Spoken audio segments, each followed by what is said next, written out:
Bonjour à toutes et à tous, je suis ravie de vous retrouver pour ce nouveau point sur l'actualité. Nous sommes le lundi 15 février et voici les titres. Nous reviendrons sur la tempête de ce week-end qui a entraîné de plusieurs chutes d'arbres et de coupures de courant sur le département. Mais en plus des dégâts matériels, les fortes précipitations ont inondé des centaines d'hectares de cultures dans le Marais Poitevin vendéen. Nous ferons un point dans cette édition. Cette semaine, nous vous proposons de partir à la découverte d'animations proposées pour les enfants pendant cette dernière semaine des vacances scolaires. Ce soir, zoom sur le Bubble Bump. Enfin, nous reviendrons bien entendu sur la Saint-Valentin. Si de nombreux amoureux ont choisi les roses rouges ou le bijou, d'autres se sont retrouvés au restaurant. Mais pas n'importe lequel, puisque chez un restaurateur des Herbiers, l'intégralité de la recette était reversée à l'association Initiative Cœur. Mais nous ouvrons tout de suite ce journal avec un point sur les intempéries du week-end. Les pompiers ont comptabilisé 135 interventions sur tout le département. Entre des arbres couchés, des branchages éparpillés sur les routes, des caves inondées, ils ont même dû intervenir sur différents sites, comme celui de Jeannot aux Herbiers, où 50 mètres carrés de tôle se sont détachés du toit. Les vents ont soufflé jusqu'à 118 km/h sur l'île-Dieu, un peu moins dans les terres, mais suffisamment pour que 4000 foyers soient privés d'électricité pendant une bonne partie de la journée. Près de 500 agents de RDF étaient mobilisés sur tous les pays de la Loire et ils sont intervenus très rapidement et avaient rétabli le courant pour 80% des foyers samedi soir. Quelques dégâts donc et beaucoup de pluie qui ont entraîné des inondations dans le Marais Poitevin. Et justement ce week-end, dans le Marais Poitevin, donc, élus et agriculteurs se sont retrouvés pour constater l'étendue des dégâts. Sur 2650 hectares de culture des communes de Nallier, Mouzeuil-Saint-Martin et du Langon, des centaines sont sous les eaux.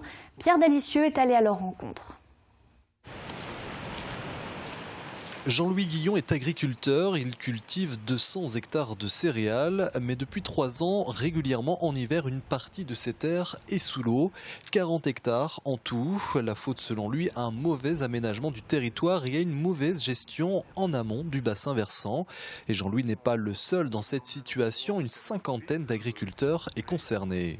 Certaines exploitations, c'est 20% de leur superficie qui est sous l'eau, mais pour d'autres exploitations, ça peut aller jusqu'à 40%.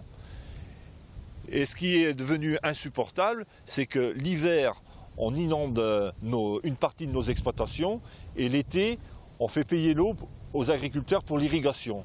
Donc aujourd'hui, les agriculteurs sont dans une impasse économique. Sur ces parcelles inondées, le blé est asphyxié par l'eau et ne poussera donc pas cette année. Un peu plus loin, même constat. Ici, ce n'est pas du blé, mais de l'herbe à foin qui, là aussi, est immergée en pleine période de développement. Résultat, cet éleveur de bovins devra pour la 3e année consécutive acheter du fourrage pour nourrir son bétail. On est à une époque où l'herbe fait ses tiges qui vont pousser en feuilles et qui vont nourrir les animaux. Et avec l'eau, ça va les asphyxier et on risque d'avoir beaucoup moins d'herbe qu'à la normale. Et du coup, les rendements de foin et d'herbe pour le pâturage vont être réduits. Ces agriculteurs demandent aujourd'hui à l'État de modifier la réglementation concernant ces zones humides afin que les collectivités puissent aménager des ouvrages comme cette digue par exemple, dont le rôle a fait ses preuves. Et ces tempêtes de plus en plus fréquentes dans notre département réveillent à chaque fois des craintes pour les rescapés de la tempête Xynthia. Si certains ont préféré partir, d'autres restent attachés à leur maison de famille ou à leur résidence secondaire. C'est le cas notamment des Pointus. Ces habitants de la pointe de l'Aiguillon-sur-Mer refusent depuis 6 ans de vendre leurs biens à l'État. Ils contestent ainsi la décision d'expropriation, mais également le montant des indemnités qu'ils pourraient toucher. Le 21 janvier dernier, le tribunal de La Roche-sur-Yon avait statué sur des sommes qu'ils jugent insuffisantes. Les Pointus restent donc mobilisés. Quoi qu'il arrive, nous ferons appel, confiait Marie-Thérèse Bafouquez, présidente de l'amicale des résidents de la pointe de l'Aiguillon ce samedi lors d'une réunion. Après la tempête, place maintenant à une autre actualité importante, la crise dans le monde agricole. Si le ministre de l'Agriculture doit faire de nouvelles annonces dans la semaine, les mobilisations continuent. C'était le cas notamment ce lundi matin à Vannes, mais aussi plus près de nous, à La Roche-sur-Yon. Une quarantaine d'agriculteurs de toute la Vendée étaient rassemblés devant une grande surface des Oudéry pour maintenir la pression sur les distributeurs. Ils ont répandu plusieurs tonnes d'aliments pour animaux et ont réclamé une nouvelle fois une meilleure traçabilité. Nous, on attend que tous les maillons de la chaîne prennent conscience de la difficulté que suit l'agriculture. Si l'agriculture meurt, c'est tout le maillon de la chaîne agricole qui va tomber. La transformation comme la distribution. J'ai bien prévenu la transformation et la distribution que dans les années à venir, si l'agriculture meurt, c'est eux qui seront pris en première ligne. Donc il faut qu'ils aident le secteur agricole. Au chapitre économie à présent, une nouvelle mesure a été mise en place pour aider les entreprises à embaucher. Une prime pouvant aller jusqu'à 2 000 € est versée à l'employeur pour toute embauche en CDI. Ce dispositif s'adresse aux petites et moyennes entreprises comptant moins de 250 salariés et elles sont très nombreuses sur notre territoire. Le préfet de la Vendée, Jean-Benoît Albertini, rencontrait le gérant de l'entreprise du Montex il y a quelques jours qui pourrait bien bénéficier de cette aide pour embaucher un salarié actuellement en CDD. C'est une mesure qui est entrée en vigueur le 18 janvier dernier et qui le sera jusqu'à la fin de l'année 2016. Elle sera peut-être prolongée, mais pour l'instant, elle s'applique jusqu'à la fin de l'année 2016. Elle peut se cumuler avec le bénéfice d'autres mesures. Je pense en particulier au pacte de responsabilité, au CICE. Et donc, le cumul de l'ensemble de ces mesures permet d'aboutir à un avantage pour l'entreprise qui équivaut à la suppression de toutes les charges patronales. On ouvre une page de sport à présent avec le retour en images sur les performances du week-end. Au programme du handball avec une victoire de Pouzauges, du tennis de table, mais aussi du football avec une belle victoire du club de Luçon. Enfin, une compétition plus originale, celle de l'Ultimate, qui se tenait aux Herbiers. Il y en avait vraiment pour tous les goûts. Le résumé par Samuel Grasset. 5 mois qu'ils attendaient ça. Les handballeurs de Pouzauges se sont offerts ce week-end leur première victoire de la saison. Une victoire à domicile face aux voisins nantais. Pouzauges a fait la différence dès la première partie du match. À la mi-temps, l'équipe avait 4 buts d'avance. Une avance confortée ensuite. Victoire 30-24. C'était long, ça a été vraiment long. Ça nous a vraiment marqué cette première phase où on était bredouille. Et c'est bien de redémarrer la phase retour avec une victoire. Les Vendéens restent malgré tout derniers du classement. En tennis de table, la défaite de Beaufou. Les Vendéennes jouaient à domicile face à Bruyl. C'était la 3e journée de la phase 2 du championnat. Rencontre plutôt équilibrée. Mais ce sont les nordistes qui se sont imposés 6-8. Beaufou reste 3e du classement. Avec un score de 5-2, les footballeurs de Luçon en rouge ont offert un festival de buts. Les Vendéens accueillaient Colmar, équipe de bas de tableau. Dès la 6e minute, première action et premier but. À la mi-temps, Luçon mène 3-1. Le sursaut des Alsaciens dans les dernières minutes de match ne sera pas suffisant. Large victoire donc 5-2 qui ne satisfait pas pour autant l'entraîneur vendéen, déçu par le terrain et le jeu développé par ses joueurs. Marquer 5 buts, pour nous, ça reste assez extraordinaire parce que on n'est pas forcément coutumier du fait. Puis après voilà le match voilà où c'est compliqué d'aller 3-4 passes. Donc voilà, donc j'ai les garçons qui malgré tout sont frustrés parce qu'on aimerait faire autre chose, quoi. Avec cette victoire, Luçon confirme sa place sur le podium de National à la 3e place.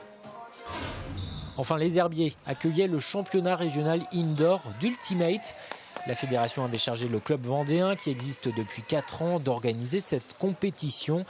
8 équipes de tout le Grand Ouest étaient présentes, salle de l'Étendue-R.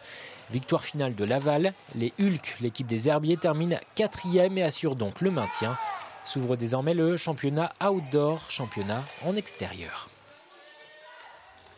Toujours du sport avec un petit mot de la 2e course du circuit des plages vendéennes qui se tenait ce week-end à Notre-Dame-de-Mont. Après une première étape annulée samedi en raison des conditions météo, le temps était enfin de la partie ce dimanche puisqu'il a fait un soleil magnifique. Les quelques 200 compétiteurs ont parcouru 134 km à travers les marais de Mont. Parmi eux, il y avait les futurs champions de l'équipe du Vendée U et ils ont remporté la course tous ensemble, raflant les 10 premières places du jamais vu. Une grande fierté que nous exprime Thomas Denis au micro de Jean-Marie Bidot. Le Vendée U, ça me faisait déjà rêver, là encore plus. Je vois le fonctionnement et c'est au top, quoi. Le staff, les copains, l'ambiance, c'est énorme. Toute cette semaine, nous vous proposons de partir à la découverte des animations proposées pour les enfants pendant ces vacances scolaires. Et commençons cette série avec le Bubble Bump. Le principe de ce jeu est assez simple puisque ce sont les mêmes règles qu'au football. Mais à un détail près, les joueurs sont équipés d'une bulle gonflable autour d'eux, autorisant ainsi les chocs. Un mélange de rugby, donc avec des plaquages rebondissants. Un savant mélange de fou rire, de sport en s'amusant et de plaisir qu'a testé pour vous Élodie Pépin. Quand on rentre, on met ses deux mains à l'intérieur des lanières, d'accord? Et on vient attraper les poignets. On se glisse au fur et à mesure derrière et puis ça va basculer tout seul. C'est un maillot de foot un peu particulier à enfiler, une bulle de 6 kilos pour une partie où tous les coups sont permis. Seul conseil, s'agripper au poignet intérieur. Il faut juste s'accrocher au poignet vraiment coûte que coûte, quoi qu'il arrive. Sinon, il n'y a aucun danger, hein. Ils peuvent à aucun moment se blesser, tout devrait bien se passer. Allez! Originaire de Norvège, ce jeu est proposé ici parmi d'autres activités comme le hockey sur gazon, le kinball ou encore le tchoukball. Mais celui qui rencontre le plus de succès, c'est toujours le bubble foot. Aujourd'hui, on est dans une génération où les gens veulent des nouveautés. Donc ça, c'est un premier truc important. La deuxième chose, c'est que c'est un sport où il y a du contact, où on se rentre dedans et ça marche dans tous les jeux. Car si les règles sont les mêmes que celles d'une partie de foot classique, marquer des buts, le score n'a finalement pas tellement d'importance. Ce sont les roulades et chocs qui intéressent le plus les joueurs. C'était très marrant parce qu'on roule et on peut faire ce qu'on veut dans la bulle. C'était bien, physique. Et puis voilà. C'était bien de se foncer dedans et c'était plus dur que le foot sans les boules. Très physique mais avant tout ludique, le bubble foot peut être pratiqué par tous car après tout, il n'y a pas d'âge pour s'amuser. Un beau roulé-boulé pour notre journaliste qui a pris autant de plaisir que les enfants, comme vous venez de le constater. Après le sport, place maintenant à une autre actualité du week-end, mais plus calme cette fois. Ce dimanche, les amoureux célébraient la Saint-Valentin. Et si certains ont choisi les traditionnels roses rouges ou les bijoux, d'autres se sont offerts un repas au restaurant. C'est le cas notamment pour quelques couples venus manger au Jardin du Lavoir. Situé en plein cœur des herbiers, ce restaurant proposait un menu spécial et unique dont l'ensemble des recettes sera reversé à l'association Initiative Cœur. Une Saint-Valentin solidaire, reportage. Pour déclarer sa flamme à son Valentin ou à sa Valentine, de nombreux couples se sont retrouvés au restaurant ce dimanche. La Saint-Valentin, c'est commercial, certes, mais c'est pour aussi prouver que je l'aime tout simplement. On fait toujours un petit geste, voilà. Un petit bouquet de fleurs ou un petit restaurant, c'est toujours sympa. Même si, comme on disait, c'est un peu commercial, mais au moins ça nous permet de changer un petit peu du quotidien. Ce restaurant en plein cœur des herbiers est d'ordinaire fermé le dimanche, proposait pour l'occasion un menu spécial Saint-Valentin. Mais ce qui fait surtout la différence, c'est que l'ensemble des recettes du jour seront reversées à l'association Initiative Cœur. C'est une association qui va dans les pays défavorisés chercher des enfants qui ont des très gros problèmes cardiaques et qui leur sauvent la vie. Ils vont les chercher, ils reviennent en France, ils sont opérés par toute une chaîne de bénévoles. Et ensuite, ils passent 1 mois et demi, 2 mois en France et ils retournent chez eux par la suite. Une initiative originale qui a beaucoup séduit les amoureux et gourmands du jour. Oui, c'était vraiment l'initiative qui nous a marqué. Outre le fait de la Saint-Valentin, ça nous permettait de faire une bonne action. C'est vraiment ça qui primait plutôt que l'événement de la Saint-Valentin, on va dire. En fait, normalement, on se fait pas de restaurant, pas de cadeau en particulier. En fait, on fait rien de spécial, mais là, on s'est dit justement, on va y aller, mais surtout pour faire un don, pas forcément pour fêter la Saint-Valentin. Un don en argent donc, mais également un don de soi, puisque tous les salariés étaient présents bénévolement. Nos salariés nous ont suivis, c'est super. Je les en remercie. Et on va pouvoir faire ce don et ça nous fait vraiment très plaisir. Un joli don, puisque ce repas de la Saint-Valentin solidaire a permis de récolter près de 2 700 € pour l'association. On regarde tout de suite l'agenda de la semaine. Ce mardi 16 février sonnera la fin des soldes d'hiver. Pour tous les aficionados de la mode et après 6 semaines de démarque, place à la nouvelle collection du printemps.